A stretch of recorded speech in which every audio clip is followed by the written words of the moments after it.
Good day. My name is Jared Poole and I'm a candidate attorney here at Skuman Law Incorporated, where we proudly serve the legal needs of the entrepreneur. Today, I will be discussing buying versus renting along with my colleague, Ms. Raisa Ibrahim Atkinson. Good day. As my colleague has indicated, my name is Raisa Ibrahim Atkinson, and we both practice at Skuman Law Incorporated, where we serve the legal needs of the entrepreneur.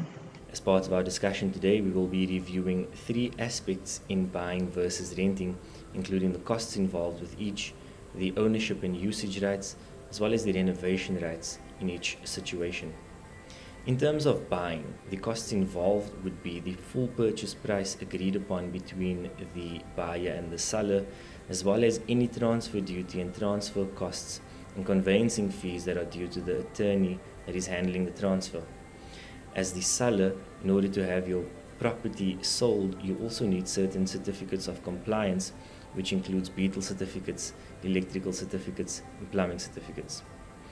When renting, however, the only costs involved would be the deposit amount agreed upon between the parties, as well as the monthly installment amount as agreed between the parties when entering into the lease agreement.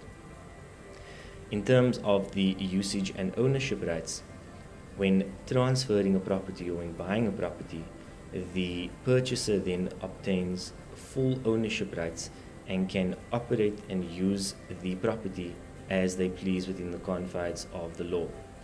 When it comes to renting, however, the ownership and usage rights are limited in that the lessee may only use the property in line with the terms agreed upon in the lease agreement. On to the differences between buying and renting property in respect of renovations, there are a couple things that need to be borne in mind. When renting property, a lessee will always be at the mercy of the rental agreement. The rental agreement will dictate where the obligations and rights of a lessee in respect of renovations start and end. In certain instances, prior authorization from the owner or the lessor in that instance will be required in order for any renovations to be effected.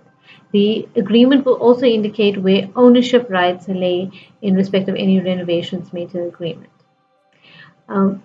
In respect of purchasing property, once property is purchased, renovations and so forth is generally a lot easier in that instance. But of course, if we're talking about extensive renovations which alter the plans of the property, prior authorizations may be required from the relevant governing bodies in that instance.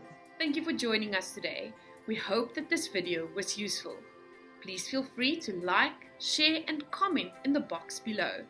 Feel free to raise any questions or to suggest future topics for our video series also by using the comments box below.